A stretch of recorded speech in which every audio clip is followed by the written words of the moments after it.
자, 잠언 22장을 나가도록 하겠습니다. 잠언 22장 6절입니다. 22장 6절 박스 처리하시고요. 자, 마땅히 행할 길을 아이에게 가르치라. 그리하면 늙어도 그것을 떠나지 아니하리라. 그렇게 말씀을 합니다. 그러니까 하나님의 말씀을 어렸을 때 배워야 된다. 어렸을 때 배운 말씀은 참 떠나지 않지요.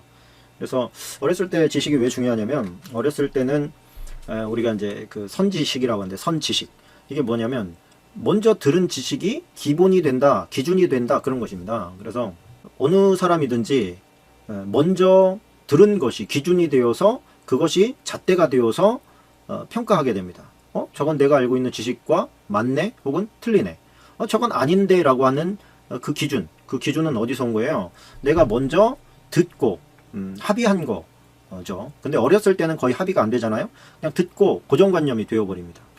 그래서 그 고정관념이 센 사람들의 어떤 그 특징을 보면, 어려서부터 그것이 그런 줄 알고 그 기준을 한 번도 바꾸지 않은 사람들이에요. 그런 사람들은 조금 그 아주 고집이 세지요. 자기가 믿는 것에 대해서 흔들림이 없습니다. 그래서 선지식이 가장 중요하기 때문에 처음 그 스케치북에 그림을 그리는 것과 같아요. 어린아이들에게 하나님의 말씀을 가르친다는 것은. 믿음의 가정은 사실 부모가 가르치는 것보다 할아버지 할머니가 가르치는 믿음이 훨씬 더 좋습니다. 부모가 되는 나이는 아직도 미숙한 나이거든요. 사실 아이가 있는 그 부모는 사실은 아직도 미숙한 거예요. 더 많이 알지 못하고, 사실은 할아버지 할머니가 그 느긋한 마음 가지고, 인격적인 마음 가지고, 사랑하는 마음 가지고 아이들에게 가르치는 게 참 좋습니다. 좀 핵가족에서 좋지 않은 게 그런 점이 아닐까 싶습니다. 물론 이제 믿음의 가정이 되어야 그런 것들이 이제 가능하겠지요. 어렸을 때 아이에게 가르치면 늙어도 그것을 떠나지 아니합니다. 그러니까 이게 청소년기만 되어도 자기 주관이 생깁니다. 그래서 어떤 말씀을 가르치려고 해도 이제 자기 주관이 이미 섰기 때문에 반박도 하고, 뭐 그건 아니라 그러기도 하고, 부모에게 대들기도 하고, 여러 가지 이제 갈등 요소들이 만들어지지만, 아주 어렸을 때부터 이제 하나님의 말씀을 듣고 자란 사람들에게는 뭔가 벗어날 수 없는 어떤 하나님의 말씀 안에 사로잡힌 어떤 것이 있는 거예요. 그것이 이제 뭐라고는 확실히 이제 말하기는 좀 애매합니다만, 그것이 이제 오늘 잠언의 말씀대로 늙어도 그것을 떠나지 않는 것이죠. 어렸을 때 가르침이 맞구나, 그렇게 이제 인정하게 된다는 것입니다. 자, 13절 보면, 게으른 자는 말하기를 사자가 밖에 있은즉 내가 나가면 거리에서 찢기겠다 하느니라. 거리에서 찢기겠다 하느니라. 자, 이제 이 게으른 자의 특징을 말하는 거예요. 게으른 자는 일하지 않을 거리를, 이유를 찾는다, 그런 뜻입니다. 일하지 않을 거리를 찾는 거예요. 이유를 들어대는 거죠. 왜냐면 이렇기 때문에 저렇기 때문이야. 우리가 하나님의 일을 하는 데 있어서도 마찬가지입니다. 이유가 많은 사람들이 있어요. 어떻게 하면 이것을 그냥 피해 갈까, 귀찮으니까 안 할까, 이런 여러 가지 생각들을 이제 하게 되는 것입니다. 근데 게으른 자의 특징이 그렇다는 거예요. 성실한 자는 하려고 합니다. 할 이유들을 찾는 것이죠. 근데 게으른 자는 어떻게 해서든지 안 할 이유를 찾게 됩니다.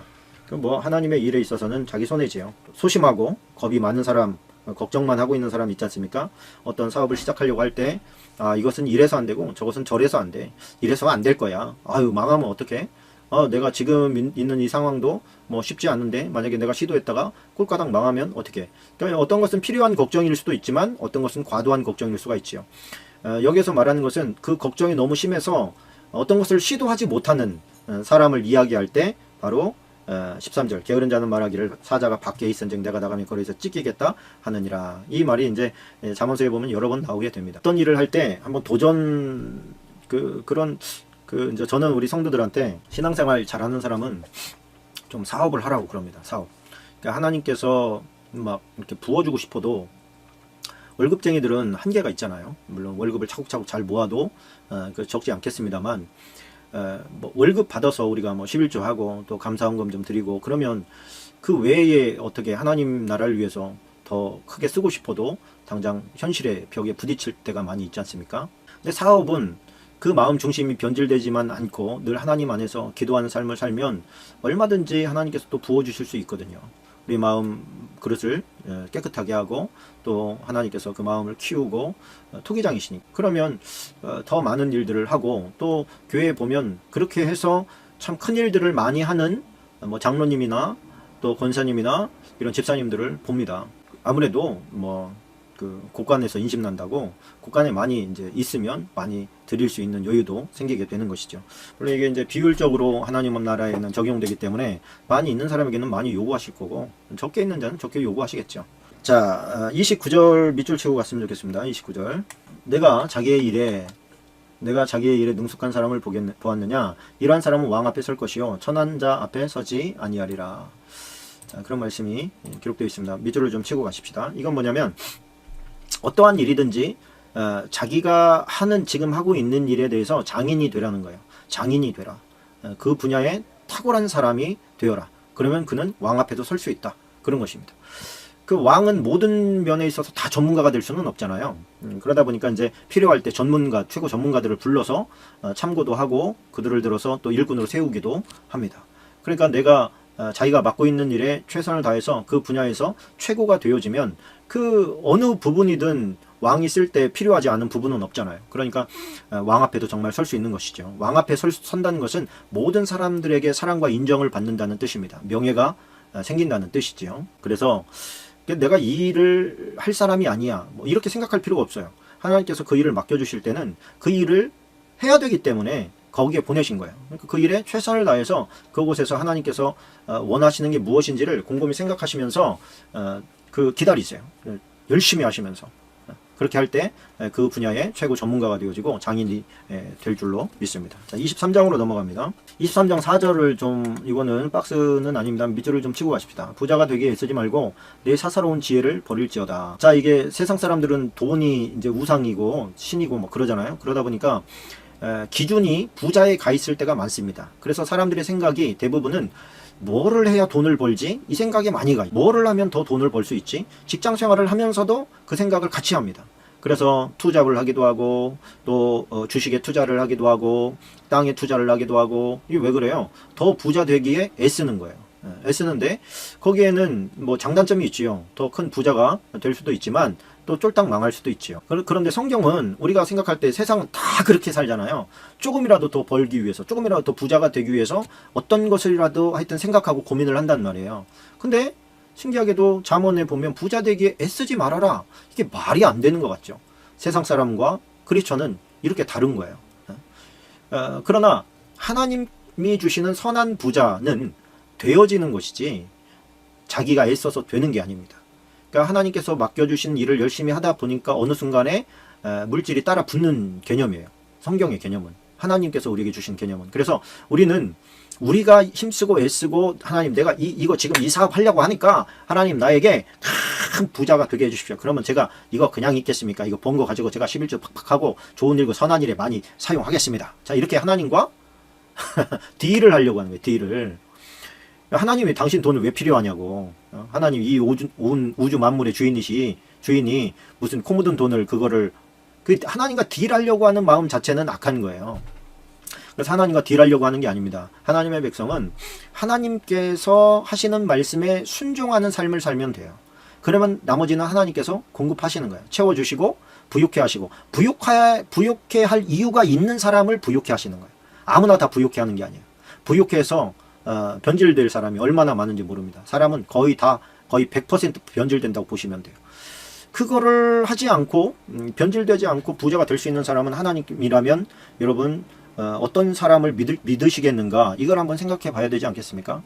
하나님이라면 하나님을 지극히 사랑하는 사람에게 뭔가를 맡기실 것 같아요. 저 같으면. 그리고 그것이 성경이 이야기하고 있는 것이기도 합니다. 그럴지라도 변질되기가 쉬워요. 제가 보니까 충성된 사람은 변질될 수가 있습니다. 근데 하나님을 사랑하는 사람은 잘 변질이 안 돼요. 이게 두 가지가 다 중요한 단어 아닙니까? 충성과 사랑. 근데 충성하는 사람, 모든 일에 충성하고 작은 일에 충성하고 범사에 충성하는 사람이 있고, 또 충성은 부족할지라도 하나님을 지극히 사랑하는 사람이 있어요. 그러면 우리가 생각할 때는 하나님께서는 충성하는 사람에게 맡길 것 같은데 하나님께서는 하나님을 사랑하는 사람에게 맡깁니다. 그리고 충성하다가 변질된 사람은 꽤 있어요. 북이스라엘의 여로보암부터 시작해가지고 많습니다. 이 사람들 처음에는 충성하던 사람들이에요. 시간이 지나면서 변질이 된 거예요. 근데 하나님을 사랑했던 사람, 그러니까 어떤 조건을 빼고 그냥 하나님이 좋았던 사람들은 쉽게 변질되지 않았습니다. 우리가 도달해야 될 궁극적인 목표는 충성보다는 한 단계 더 나가서 하나님을 사랑하는 사람이 진짜 크리스천이다. 그렇게 말씀드리고 싶습니다. 우리가 좀 우리의 생각과 지혜를 좀 버리고 내려놓고 성경에서 세팅을 다시 하셔야 돼요. 우리가 자라면서 어렸을 때부터 받은 교육이 훌륭하지 않은 사람이 얼마나 많이 있겠습니까? 하나님의 말씀으로 양육받은 사람이 몇이나 되겠습니까? 그러면 내가 이제 자라면서 생존을 위해서 터득한 지식과 기술, 이것과 하나님의 말씀과 충돌이 당연히 일어납니다. 당연히 일어나야 합니다. 일어나지 않으면 싸움을 안 싸우고 있다는 거예요. 그 내가 가지고 온 이 생존과 또 삶에 살기 위해서 가지고 있었던 이 기술과 하나님의 말씀은 대치됩니다. 이게 같이 가지 않아요. 하나님의 말씀으로 양육받은 것이 아니라면. 그래서 여기에서 나를 포기하는 거죠. 내가 가지고 있었던 이 생각을 포기하고 하나님의 말씀으로 다시 세팅을 하는 거예요. 이미 내 도화지에 캔버스에 한번 그림이 그려져 있는데 하나님의 말씀으로 다시 색칠을 하는 거예요. 쉬운 작업은 아니죠. 그래서 우리의 사사로운 지혜를 버려야 하나님의 지혜가 통하기 시작합니다. 자, 17절, 18절을 박스로 잡고 가겠습니다. 17절, 18절. 자, 내 마음으로 죄인의 형통을 부러워하지 말고 항상 여호와를 경외하라. 정령이 내 장래가 있겠고 내 소망이 끊어지지 아니하리라. 믿지 않는 사람들이 믿지 않는 방법으로, 하나님이 원하시지 않는 방법으로 죄인이 형통, 우리가 볼 때 뭐 형통이라는 게 뭐가 있겠습니까? 뭐 돈 많이 벌고 사업 잘 되고 자식들 잘 되고 건강하고 그거 아니겠습니까? 아니 나는 하나님을 믿는데 왜 죄만도 못하게 살아? 하나님은 왜 나를 죄보다도 못하게 하시는 거야? 그렇게 생각될 때도 있겠지요. 근데 성경은 뭐라고 합니까? 그 사람들의 형통을 부러워하지 마라. 항상 여호와를 경외하라. 이것은 뭐냐면 네 마음에 불편함이 있든지 없든지 간에 하나님 두려워할 줄 알아야 된다. 하나님은요, 악한 자에게 부유함을 주실 수도 있어요.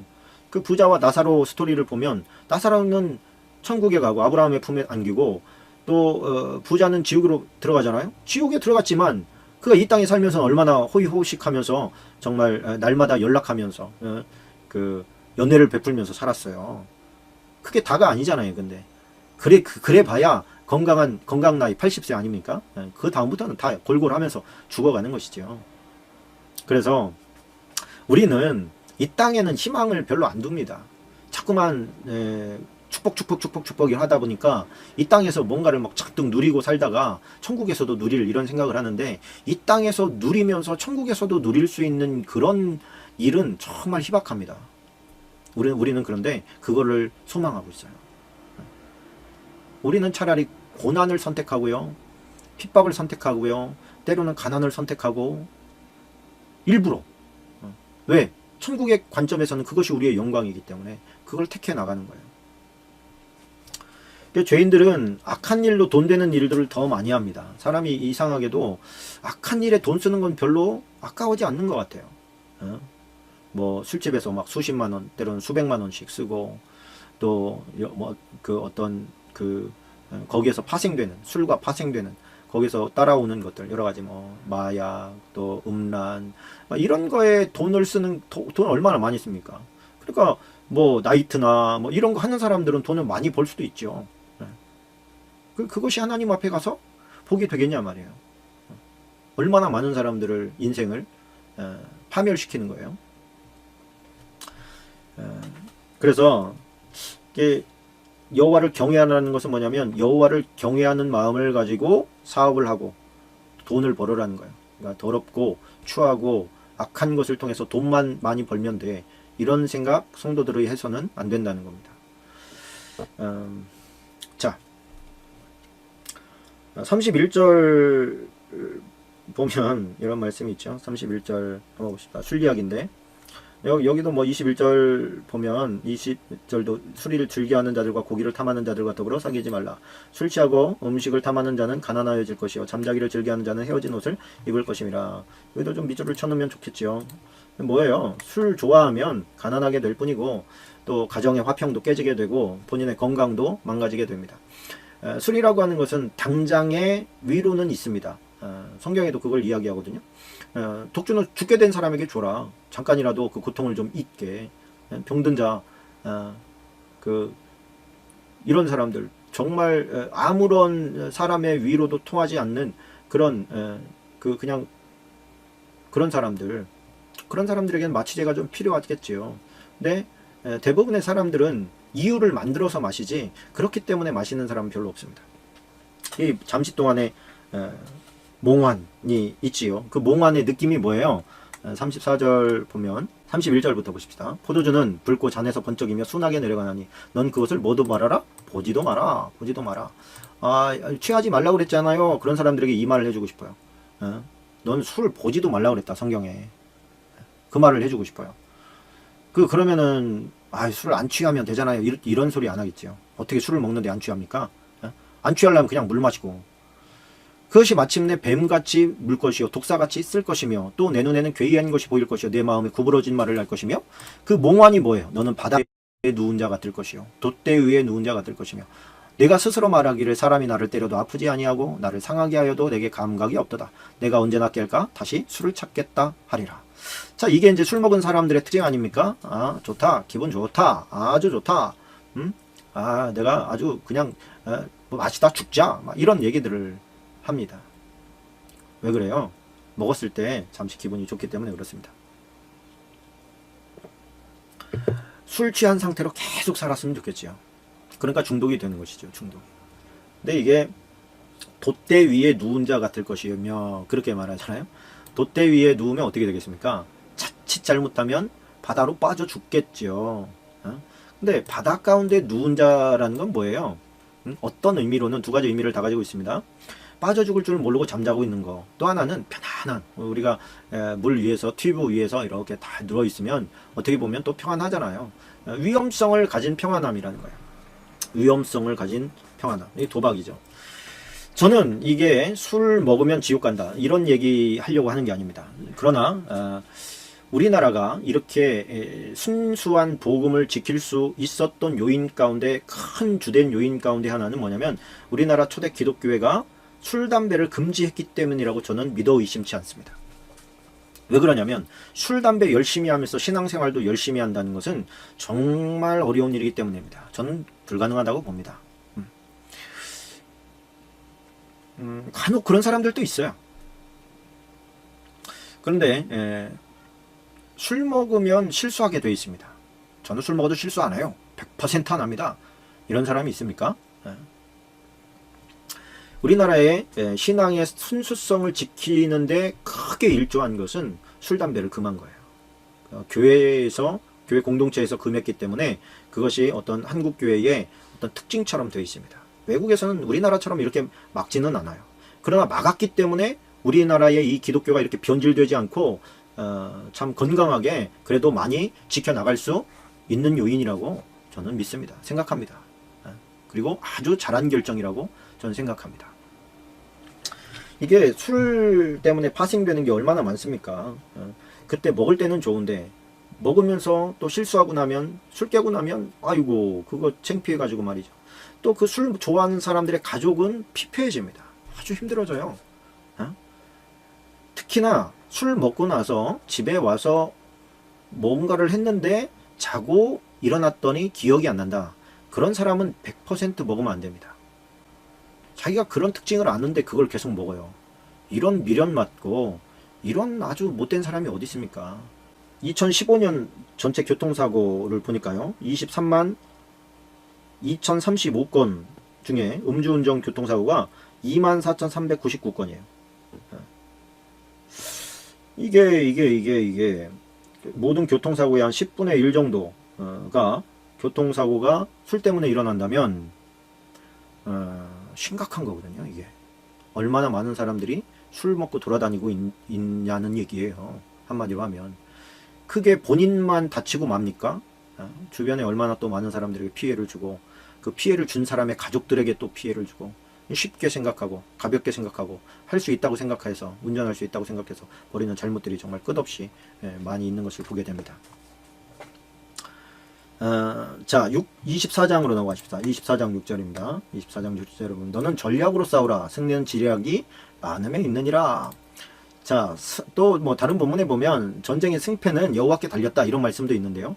여기에 보면 전략으로 싸우라 승리는 지략이 많음에 있느니라 이 말은 꼭 우리가 생각 잘하고 지략을 잘 베풀면 승리할 수 있다 이렇게 느껴집니다. 그런데 이 말은 그런 것보다는 아주 심사숙고해서 움직여라. 다시 말하면 감정대로 감정에 치우쳐서 행동하지 마라 이런 얘기라고 우리가 해석을 해야 됩니다. 그리고 계획을 세우고 움직이라는 거예요. 계획을 세우고. 우리가 이게 이제 그거에 대한 그 반대 급부가 뭐냐면 충동적으로 움직이는 거예요. 뭘 했는데 갑자기 막 승질이 확 올라오기도 하고, 막 확 이렇게 해버리고 싶기도 하고, 이런 어떤 분노에 치우친 감정들, 그런 감정에 의해서 그 행동을 한 사람들이 지금 교도소에 많이 있습니다. 이 순간적인 이 생각이 짧아가지고 그 이유를 생각을 못해서. 즉흥적인 생각 때문에. 그래서 그냥 즉흥적으로 생각하지 말고 움직이지 말고 심사숙고해서 계획을 세워서 차근차근히 움직여라. 그래야 승률이 높아진다. 우리 믿는 사람들의 특징은 뭐예요? 기도하고 움직인다잖아요. 기도하고 움직인다. 기도하고 움직이셔야 됩니다. 기도하고 움직이지 않으면 실패할 확률이 훨씬 커진다는 것을 우리가 좀 알아야 될 줄로 믿습니다.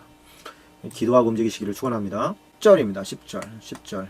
내가 만일 환난 날에 낙담하면 내 힘이 미약함을 보임이니라. 저는 이 말씀을 너무 좋아합니다. 왜 그러냐면 저는 낙담을 잘했어요. 왜 낙담을 잘했냐면 제가 좀 소심한 A형이에요. 소심한 A형, 트리플 A형이라고 하는데 그리고 또 어려서부터 이게 상처도 많이 받고 자라지 않았습니까? 그러다 보니까 위축되고 소심해지고 어디 하나 이렇게 나서서 말할 줄도 모르고 뭐 수줍음 많은 여자 아이 같은 그런 마음을 가지고 살았어요. 하나님의 은혜로 뭐 그 때때로 이제 뭐 고등학교에서는 학생장도 하나님이 시켜주시고 대학교에서는 뭐 부총학생장도 시켜주시고 그래서 그 내 속마음과는 다르게 사람들 앞에서 설 수 있는 기회들이 많이 있었습니다. 뭐 서면은 그냥 해요. 어떻게 해서든지 뭐 하는데 이렇게 저로 딱 돌아오게 되면 지위가 아니라 어떤 직위가 아니라 다시 나에게로 돌아오면 저는 다시 소심해져요. 소심해져서 누가 말을 한마디 딱 해도 상처를 받고 저 사람 표정만 달라도 내가 뭐 실수한 거 없나? 왜냐면 제가 실수를 많이 하거든요. 실수를 안 하려고 하다 보니까 일어나는 반대급부로 실수를 많이 하는 거예요. 그러면 거기에 대해서 곰곰이 계속 생각을 하는 거예요. 그리고 어떤 시도를 잘 못해요. 그 목회를 지금 19년 차인데 목회를 하면서 너무나 많은 시도를 했었고 너무나 많은 실패를 했습니다. 떠오르는 것은 하여튼 다 해봤다고 해도 과언이 아니에요. 그래서 저는 아까 내 지혜 이거 버려라 그런 말씀 있었죠? 지혜를 버려야 되겠구나. 내가 뭔가를 할 수 있다는 생각을 내려놔야겠구나. 특히나 목회는 더 그렇습니다. 자신감을 가져라. 할 수 있다. 해보자. 하면 된다. 주님 안에서가 빠지면요. 이게 이것보다 더 자고가 없어요. 교만한 게 없어요. 너무 자신감이 없는 것도 불행한 일이지만 너무 자고한 것도 스스로 할 수 있다고 막 불어넣는 것도 위험한 것입니다. 성경은 그렇게 얘기하고 있잖아요. 너는 못해. 너는 나를 떠나서는 아무것도 못해. 이게 주님의 메시지예요. 너 나랑 같이 해야 돼. 네가 하면 좋은 열매가 나타나지 않아. 성령님과 함께 해야 돼. 이게 성경의 메시지거든요. 근데 이제 하나님을 의지하지 않을 때, 기도가 부족할 때, 생각이 많을 때, 기도가 많은 게 아니라 생각이 많을 때는 힘이 연약해져요. 자신감이 없어집니다. 근데 언제 힘을 얻게 되느냐? 기도할 때 사자처럼 담대해짐을 느낍니다. 사람들 앞에서 말씀을 마음껏 선포할 수 있는 힘을 얻게 됩니다. 그게 어디서? 하나님으로부터 공급받는 그런 힘이 있다는 것이죠. 그래서 우리가 그 앞에 있는 사람, 내 힘의 미약함을 보임이라 이 말에 그 우리가 도전받고 쓰러지지 않아야 될 사람들이 가장들입니다. 가장은요 아무리 힘들어도 하나님 앞에 기도함으로 말미암아 새 힘을 얻어야 돼요. 또 개인적으로는 가장보다 더 중요한 사람이 아내라고 생각해요. 아내. 이 남편들을 세워줘야 될 책임이 아내들에게 있습니다. 남편은 밖에는 전쟁터예요. 전쟁터. 전쟁터에서 피 흘리고 돌아오면 안식하고 치료받아야 될 곳이 가정입니다. 만약에 가정에서 쉬지 못한다 그러면 남자들은 술집 찾아가가지고 마담들한테 위로받을 수밖에 없어요. 거기라도 가서 마음에 흘리는 피를 닦아내야 될 거 아닙니까? 그러면 어떤 분은 이렇게 할 거예요.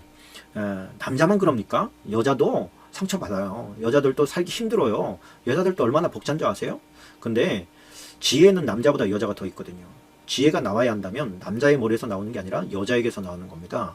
하나님께서 여자를 더 탁월하게 만드셨어요. 탁월하게 남자를 먼저 만들었지만 하나님도 첫 번째 작품보다는 두 번째 작품이 더 좋으셨던 것 같아요. 근데 여자들에게 좋은 것을 너무 많이 줘가지고 남자들은 별 생각 없어요. 단순하기 때문에 참 어떻게 보면 연약합니다. 연약한데 강한 척 하는 거예요. 그런데 강한 척 해야 됩니다. 그래서 가장이 그 무너지는 모습을 보이면 그 자식들은 다 무너져요. 또 가장이 무너지지 않도록 아내가 세워줘야 됩니다. 아내는 자기도 세우고 남편도 세우고 자식도 세울 만큼의 힘을, 여력을 아내에게 줬어요. 그게 모든 책임을 아내에게 넘기는 것이 아니라 아내는 그만큼의 역량이 된다니까요. 근데 남자를 지혜롭게 데리고 가야 돼요. 남자의 가정의 머리는 이제 남자로 주셨잖아요. 질서란 말이에요. 질서. 그 질서를 어긋나면 행복은 없습니다. 어떻게든 살아갈 수는 있지만은 남자는 거기에서 행복을 느끼지 못해요. 남자는 세워줌을 받을 때 거기서 행복을 느끼고 책임감을 느끼고 힘을 느낍니다.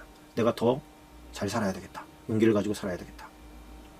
그 힘을 줘놓고서 남자를 도우라는 거예요. 돕는 배필 아닙니까? 돕는 배필.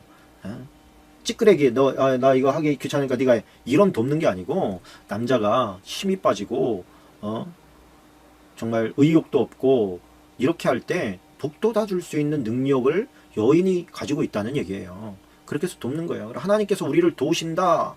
에벤에셀이 뭐예요? 에젤 우리를 돕는다. 에벤에젤이에요. 에벤에젤. 여기까지 우리를 도우시는 하나님. 이 여자가 에젤이에요. 에젤. 여기서 도울 때 그 에젤이 하나님이 우리를 도울 때 사용하는 단어예요. 그러니까 하나님이 근처에 계시는 우리 전원고 목사님이라고 계신데 그런 말씀을 하시더라고요. 아내는 살아계신 하나님의 현현이다. 이게 저는 무슨 이렇게 망령된 뭐 이런 생각을 처음 했었는데 생각하면 생각할수록 깊은 뜻이 있구나 이런 생각을 해요. 왜? 그 같은 단어를 썼어요. 하나님께서 우리를 도우신다와 아내에게 너는 남편을 도우라가 그 같은 의미예요. 그러니까 연약하게 힘으로 억누르려고 뭐 이렇게 가부장적인 어떤 남성의 권위를 많이 세우긴 했지만 그게 이제 강한 자가 약자를 세워줄 때 이제 진짜로 돕는 거거든요. 그게 마치 엄마가 자녀들을 돕잖아요. 자식들을 도와주잖아요. 먹이고 시키고 입히고 가르치고 돈 대주고 돕잖아요. 근데 힘이 없어서 돕습니까? 능력이 되니까 돕는 거예요. 엄마의 사랑과 엄마가 가지고 있는 그 힘이 있기 때문에 자식을 돕는 거예요. 그런 도움을 말하는 거예요. 그런 도움이 하나님으로부터 옵니다. 그런 도움이 배우자에게서부터 와야 됩니다. 그리고 남편은 남편의 직임을 다 해야 됩니다. 그래서 리더는 뭐 가정도 그렇고 직장에서도 그렇고요. 하여튼 늘 담대하고 하나님 앞에서 희망을 버리지 말아야 된다는 거예요. 이게 허세가 아니고 하나님 앞에서의 힘을 얻고 나서 나와서 활짝 웃어요. 제가 예전에 시오노나미가 쓴 로마인 이야기 있지 않습니까? 그 로마인 이야기를 쫙 읽어 나가는데 카이사르가 몇 권에 나오더라. 하여튼 몇 권에 나오는지 모르겠는데 카이사르 스토리가 상하권으로 돼 있나 그렇습니다. 근데 그 카이사르 스토리를 읽으면서 야 진짜 존경스럽다 이런 생각을 많이 했어요. 이 사람 좀 객관적으로 썼거든요. 일본인 아닙니까? 그러니까 무슨 자기 뭐 로마인 이야기인데 뭐 영웅으로 특별히 만들 일도 없고 그의 어떤 남아있는 사료들 역사적 자료를 가지고 그냥 하는 거예요. 근데 이 카이사르가 이제 전쟁을 통해서 세계를 제패해 나갈 때 아주 적은 수를 가지고 어마무시한 군대들을 막아내고 또 승리를 이끌어내는 거예요. 계속해서 그렇게 승리를 이끌어내는 거예요. 그런데 실패를 안 한 거는 아니에요. 실패를 하고 전쟁에도 지기도 해요. 근데 두 번은 안 져. 그러니까 이제 한 번은 그런 거예요. 이제 다 죽었다는 생각이 든 거예요. 다 죽었다. 왜냐면 자기들이 있는 성은 너무 작은데 그 적군이 그 성을 몇 겹으로 둘러싼 거예요. 그러니까 우리는 정말 다 죽었다 이런 생각을 한 거예요. 그런데 카이사르는 그 이제 그 지휘관의 참호에서 나올 때 여유 만만인 거예요.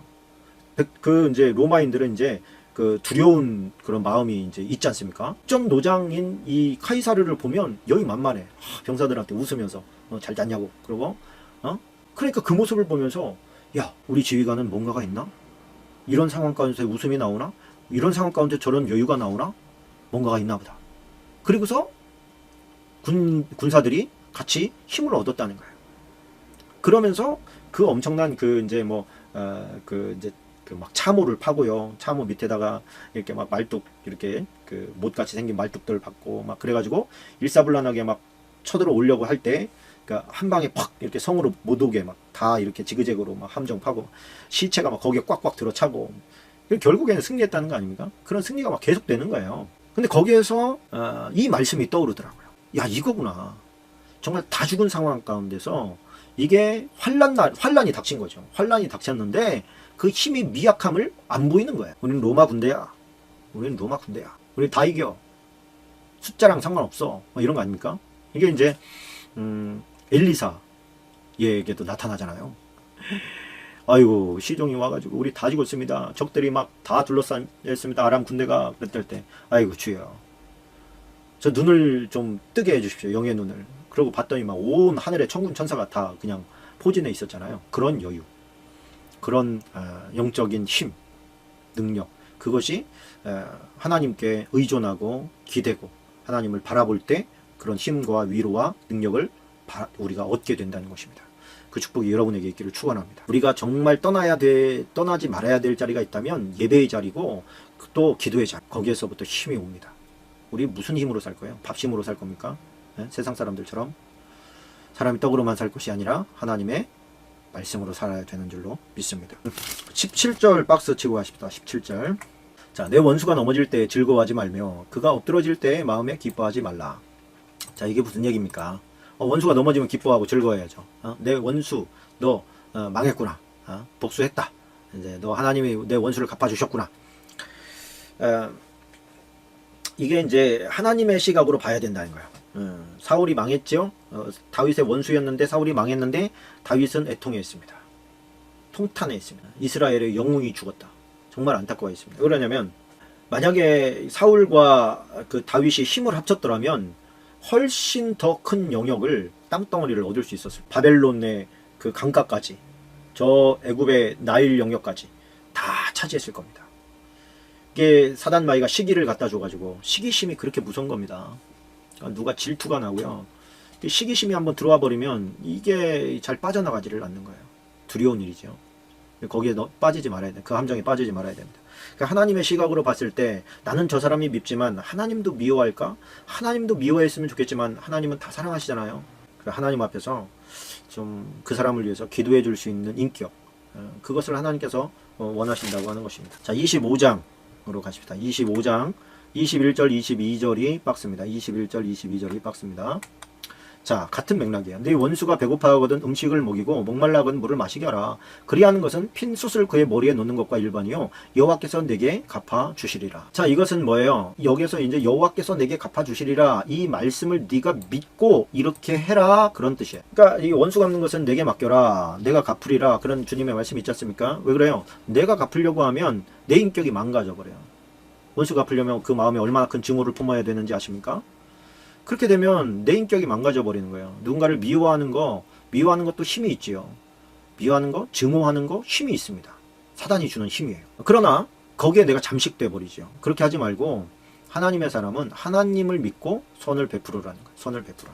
그러면 내 원수가 내 앞에서 피를 토하면서 죽어가는 것보다 나에게 와서 자기의 잘못을 인정하고 자기를 이제 당신의 처분에 맡깁니다. 내가 정말 잘못했습니다. 날 죽이려면 죽이고 살리려면 살려주십시오. 그러나 당신이 용서해 주기를 바랍니다. 이렇게 얘기하는 게 진짜 승리지. 피토하고 죽으면서 저주를 막 퍼붓고 내가 죽어서 보자 막 이렇게 하고 가면 그게 무슨 승리겠습니까? 결국 다 실패하는 것이죠. 하나님께서 자신은 자신의 죄값을 다 받게 되어 있습니다. 그래서 하나님을 믿는 마음으로 너는 선한 인격을 다치게 하지 마라. 끝까지 선한 인격으로 나아가라. 선으로 악을 이기는 것이죠. 너희가 친히 원수를 갚지 말고 하나님의 진노하심에 맡기라. 원수 갚는 것이 내게 있으니 내가 갚으리라. 그 로마서 12장 19절에 나온 것이죠. 그 이제 그 얼굴 뜨뜻해지게 되는 거예요. 핀 숯을 그의 머리에 놓는 것은 그 누굽니까? 그 아수르가 그 이제 쳐들어왔을 때, 사네립이 쳐들어왔을 때 히스기야 왕이 하나님 앞에 기도하죠. 그때 18만 5천 명이 죽지 않습니까? 군사가.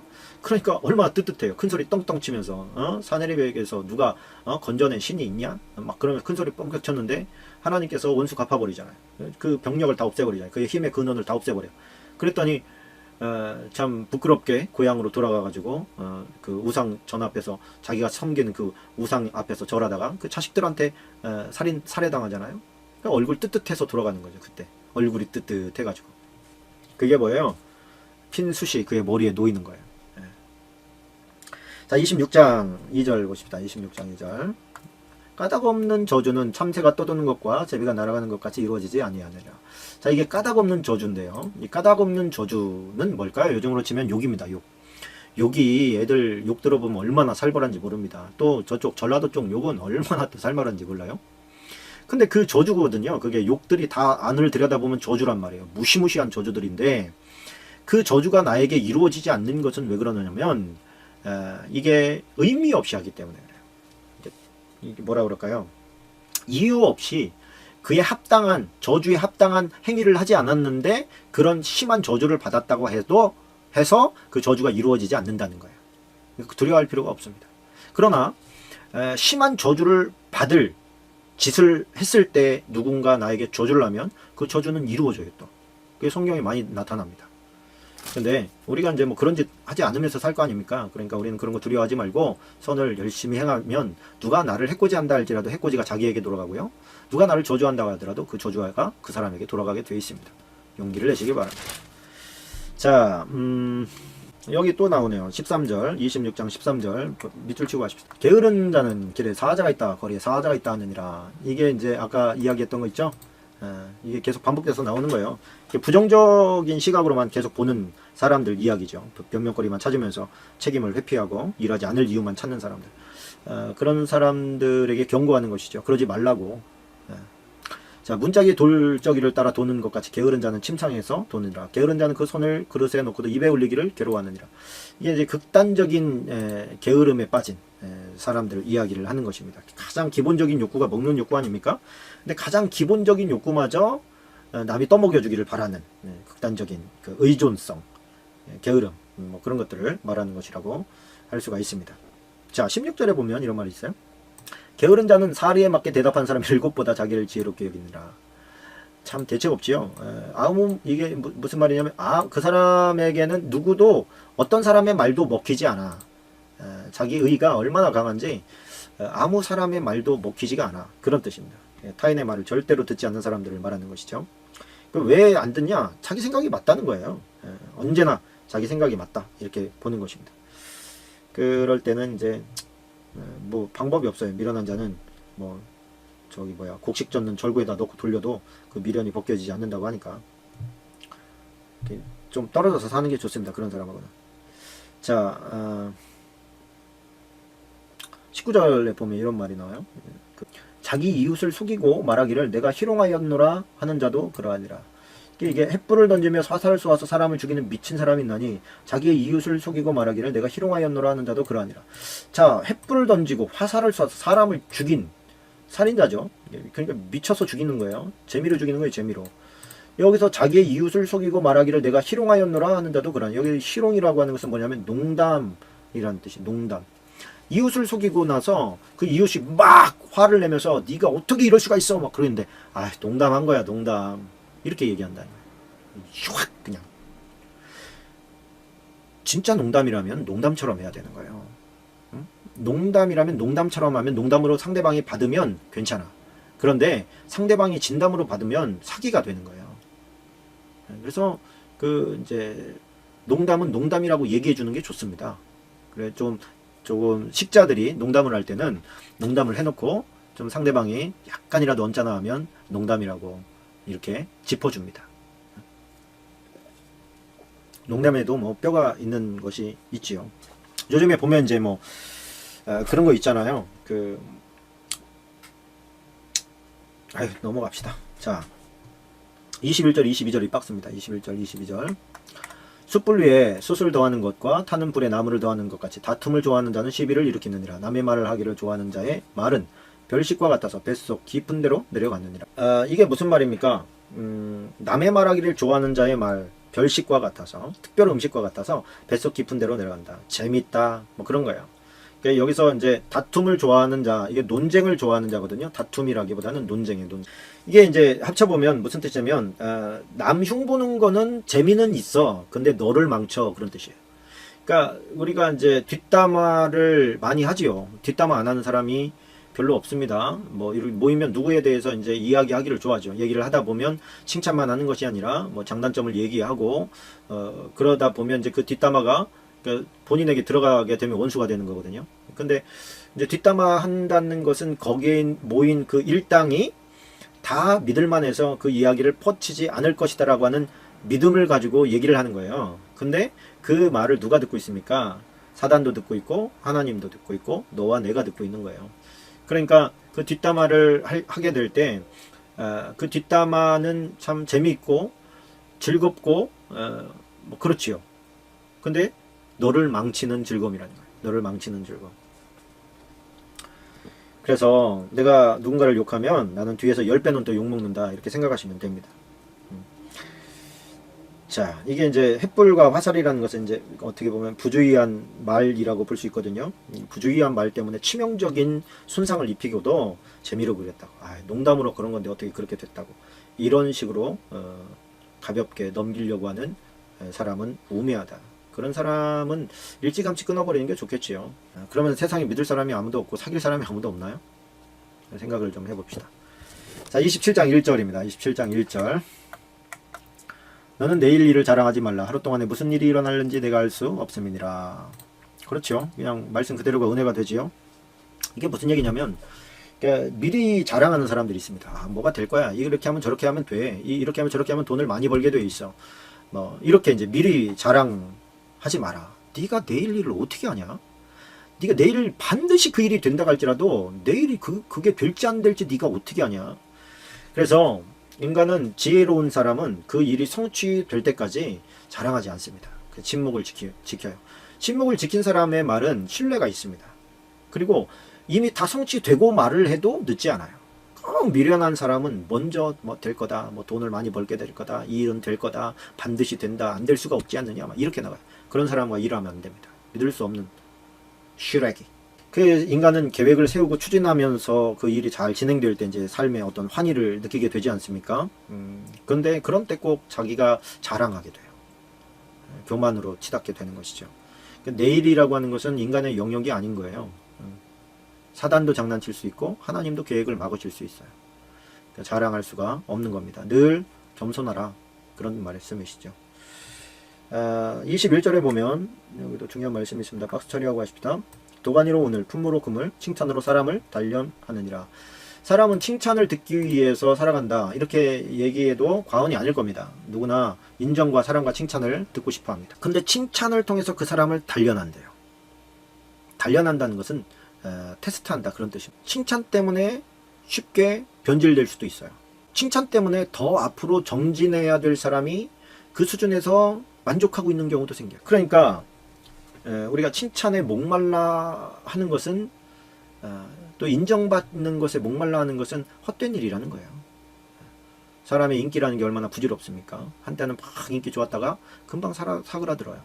인기 좋았을 때도 그 사람이 진짜 그 사람이 아니고 또 인기가 다 떨어졌다고 해도 그 사람이 아닌 게 아니에요. 그 사람은 여전히 그 자리에 있었어요. 사람들의 평가에 의해서 본인 스스로가 착각을 했던 거예요. 또 너무 비하시키는 거예요. 하나님께서 정해주신 분량이 있습니다. 온 천하 만물보다 귀한 게 우리예요. 그 하나님의 우리를 향한 평가예요. 그렇다고 하면 사람들이 뭐 인기를 많이 한다고 해도 내가 뭐 더 높아질 것도 없고 다 깎아내린다고 해서 더 낮아질 것도 없어요. 하나님 안에서의 아이덴티티를 가지고 자기 정체성을 가지고 그렇게 살면 됩니다. 예수님이 하나님의 아들이라고 해서 무슨 뭐 교만을 떠셨습니까? 우월 의식을 가지셨습니까? 우리는 무슨 뭐 하나님의 아들 양자잖아요, 양자. 예수님 닮아가면 되는 거예요. 22절, 22절. 제가 누구한테 많이 쓰는 말인데 미련한 자를 곡물과 함께 절구해 놓고 공의로 찌을지라도 그의 미련은 벗겨지지 아니하느니라. 그러나 하나님은 하십니다. 이 미련을 벗겨내기가 얼마나 힘듭니까? 또 이 미련을 스스로가 나는 미련하구나 이렇게 느끼는 자는 사실은 미련한 건 아니에요. 진짜 미련한 자는 자기 자신을 못 봐요. 말하기를 좋아하고 자랑하기 좋아하고 먼저 말을 짓거려 놔요. 힘들어지는 것이죠. 자, 28장으로 넘어갑시다. 28장 21절을 박스 치시고 가도록 하겠습니다. 21절. 사람의 낯을 보아주는 것이 좋지 못하고 한 조각 떡으로 말미암아 사람이 범법하는 것도 그러하니라. 자, 이게 이제 재판관에게 해주는 말이에요. 똑같이 왔는데 나랑 친하게 지내던 사람이에요. 혹은 친족 관계예요. 이권이 얽혀 있어요. 그렇다고 해서 뭐 중죄인이 경범죄로 된다든가 또 봐준다든가 오히려 죄를 뒤집어 씌워가지고 약한 자를 더 상황을 악화시킨다든가 뇌물 가져왔다고 해가지고 봐주지 말아라. 왜 그러냐? 그 아는 친분 때문에 네가 범죄하게 된다. 그 책임은 하나님 앞에서 네가 져야 된다. 또 이제 반대로 생각하면 사소한 죄라고 해서 죄가 아닌 게 아니다. 사소한 죄도 짓지 마라. 얼굴 봐서 죄 짓는 거 그런 것도 하지 마라. 참 지혜가 이 안에 가득하지요. 자, 29장입니다. 29장 15절입니다. 29장 15절 박스입니다. 29장 15절 박스 처리하시고요. 채찍과 꾸지람이 지혜를 주거늘 임의로 행하게 버려둔 자식은 어미를 욕되게 하느니라. 그러니까 어떤 때는 야 이놈아 지겹다 지겨워 이제는 네가 원하는 대로 살아봐라 이놈아 이렇게 하고 싶을 때가 왜 없겠어요. 자식이 속썩이고 그러면 그래도 임의로 네 멋대로 해봐 이렇게 놔두지 말라는 거예요. 자식에 대해서 포기하지 말라는 뜻이죠. 끝까지 그 자식에 대해서 자기가 할 수 있는 책임 분량을 다하는 거예요. 이게 아버지들은 좀 그런 게 있는 것 같아요. 저도 그렇고 자식이 조금 말을 자꾸 안 들으면 네 맘대로 해봐 그러면 이렇게 자꾸 막 튀어나오려고 하거든요. 엄마들은 좀 다른 것 같아요. 엄마의 사랑이 훨씬 커서 그런지는 모르지만 어쨌든 참 반대로 생각하면 어떤 일이든 간에 부모님과 상의하는 것이 좋다 뭐 그렇게 또 이해할 수 있겠죠. 그래서 참된 지혜라고 하는 것은 이 타락한 인간 본성에서는 나올 수가 없는 것 같고 그 하나님을 닮아가는 어떤 그래도 조금 더 오래 살고 오래 성숙한 그런 부모의 어떤 적극적인 노력 그리고 말씀을 가르침으로 얻어지는 그런 것이 조금씩 나아지는 지혜가 아닐까 그렇게 생각이 되어집니다. 그래서 아이가 아직 이제 제대로 성숙하지 못했을 때 선택권을 많이 주는 부모들이 있어요. 예전에 이제 학원에 이제 부모들이 오면 이제 기타를 제가 가르칠 때 그런 얘기를 합니다. 어떻게 알고 오셨어요? 애가 배우고 싶어 하더라고요. 언제까지 가르치실 거예요? 애가 뭐 원할 때까지 가르치지요. 그래봐야 청소년 애들이거든요. 제가 그런 얘기를 해줍니다. 기타를 치시려면 최소한 1년 반 정도를 하셔야 됩니다. 1년 반 정도를 하지 않게 되면 돈만 날리는 겁니다. 그리고 가장 조심해야 될 게 뭐냐면 애가 하고 싶다고 시키고 애가 하기 싫다고 끊는 겁니다. 그럼 애를 망칩니다. 네가 일단은 하고 싶다고 한다면 1년 반은 싫든 좋든 해야 된다. 이런 조건을 걸고 한 번 더 얘기를 해보시고 애가 오케이 하면 엄마도 그렇게 하시고 아이한테도 밀어주십시오. 그렇게 이야기를 합니다. 그게 맞는 거거든요. 애들의 마음은 늘 상시로 바뀌어요. 어떤 때는 막 죽도록 하고 싶다가 조금 지루하고 뭐 그러면 금방 또 그만두고 싶은 게 그게 아이들의 마음이거든요. 근데 그 아이들이 하고 싶으면 하고 하기 싫으면 말을 하고 이런 무책임한 부모가 어디 있습니까? 아이에게 어떤 자율성을 주는 것 같지만 아주 무책임한 거예요. 뭔지도 모르는 거죠. 미래에 대해서 전혀 더 큰 가치에 대해서 생각을 못하고 있는 겁니다. 그런 애는 어떤 것도 못합니다. 공부는 그러면 하고 싶으면 하고 말고 싶으면 말을 하고 할 거예요? 사는 것은 살고 싶으면 살고 죽고 싶으면 죽으라고 할 거예요? 자기가 갈 수 있는 해야 되는 분량에 대해서 정확히 짚어주고 그렇게 나아가야 된다고 하는 것입니다. 그래서 아이가 제대로 성장하기 전에 아이에게 너무 많은 선택권을 주는 것은 부모로서 빵점입니다. 그렇게 하면 안 됩니다. 그게 성경이 가르쳐 주는 거예요. 제 말이 아니고. 자, 25절도 좀 밑줄을 긋고 갔으면 좋겠습니다. 25절. 사람을 두려워하면 올무에 걸리게 되거니와 여호와를 의지하는 자는 안전하리라. 자, 누구를 더 두려워할 거냐? 이제 여호와를 경외한다 할 때 그 경외가 여호와를 두려워하는 것이거든요. 우리는 높은 사람들, 내 밥줄을 쥐고 있다고 생각하는 사람들, 내 돈줄을 쥐고 있다고 생각하는 사람들을 조금 두려워하게 돼 있습니다. 저 사람이 권력이 있으니까, 나를 이랬다 저랬다 할 수 있으니까. 그런데 사실 그거보다 더 크신 분이 하나님이에요. 내가 하나님의 법을 지키기 위해서 저 사람의 뜻을 거스르는 것은 하나님 앞에서 우리가 영광받을 일입니다. 그럼 하나님께서 그의 인생을 책임지셔요. 사람의 눈치를 봐가면서 저 사람에게 잘못 보이면 안 돼. 그러면서 뭐 술 따라주면 술 먹고, 뭐 또 못된 짓 시키면 못된 짓 하고, 또 불법을 저지르라고 하면 불법을 저지르고 망하려고 하는 짓입니다. 하나님 두려워해서 하나님 앞에서 살아가시면 깨끗한 인생을 살게 될 줄로 믿습니다. 자, 30장으로 넘어갑니다. 30장 7절로 9절입니다. 30장 7절로 9절.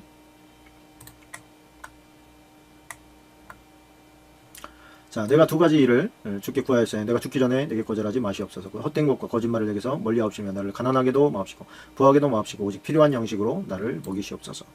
자, 이게 이제 아굴의 기도 아닙니까? 세상에서 어떻게 보면 가장 정말 어렵기도 하고 너무너무 귀한 기도입니다. 가난하게 말아달라는 말은 쉽게 기도할 수 있지만 부하게도 마옵시고라고 하는 기도하기는 어려운 거예요. 근데 이 아굴은 부함으로 말미암아 버림받는 것을 너무나도 많이 받고요. 가난하기 때문에 비참해지고 천박해지는 인격을 갖게 되는 것도 많이 본 거예요. 그러다 보니까 과도한 욕심도 부리지 않고 감사하는 삶을 좀 살게 해주십시오. 감사 가운데 행복이 오니까 감사 가운데 행복을 누리면서 사는 것이 가장 값진 일이라는 걸 깨달았어요. 근데 너무 가난하면 이게 감사가 잘 안 나오지요. 먹고 살기 힘드니까. 또 너무 부하면 생각이 딴 쪽으로 또 헤매요. 뭐 더 즐거움을 찾아 헤매고 쾌락을 찾아 헤매고. 그래서 너무 가난해도 너무 부해도 사람이 소위 사람 노릇을 하지 못하고 감사를 잊어버리고 변질되거나 혹은 타락할 수 있는 가능성이 너무 많은 거예요.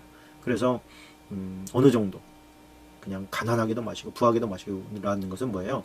한 중산층 정도로 우리가 좀 살 수 있도록 하나님 안에 살 수 있도록 우리를 좀 도와주십시오. 나를 좀 도와주시고 꼭 그 기도를 들어주십시오 라고 하는 기도예요. 우리는 하나님이 많이 부어줘도 변질되지 않을 것 같죠? 그렇지 않다고 하는 것입니다. 자, 잠언 31장입니다. 잠언 31장 10절로 12절까지 박습니다. 31장 10절로 12절. 누가 현숙한 여인을 찾아 얻겠느냐? 그의 값은 진주보다 더 아니라. 그런 자의 남편의 마음은 그를 믿나니 산업이 핍절하지 아니하겠으며 그런 자는 살아있는 동안에 그의 남편에게 선을 행하고 악을 행하지 아니하느니라. 자, 여기에 보면 이제 남편이 아내를 신뢰하지요. 남편의 마음은 그를 믿나니. 그래, 내 아내는 참 믿을 만한 아내야. 내 아내는 틀림없어. 내 아내 같은 여자가 없어. 자, 이렇게 아내를 믿고 또 아내는 남편에게 선을 행한대요. 악을 행하지 않는데요. 그러면 그게 누구냐? 현숙한 여인이라는 거예요. 현숙한 여인의 특징, 그러면 남편으로부터 인정을 받아야 됩니다. 남편이 야, 참, 너는 왜 사냐? 뭐 이런 얘기나 듣는다든가, 참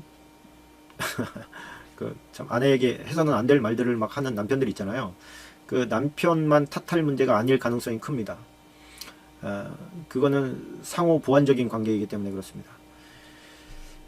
남편도 그렇고 아내도 그렇고 완벽한 존재는 아니에요. 그러나 두 사람이 좋아서 결혼을 했다면 그 좋은 관계를 유지하지 못하는 게 그들의 잘못인 거지, 그들이 생겨먹은 게 잘못이 아닌 거예요. 그 좋아하던 마음이 변질된 게 잘못된 거지. 그렇죠? 또 현명하게 가정을 이끌어 나갈 수 있는 그 코칭을 하나님의 말씀이 계속 해주거든요.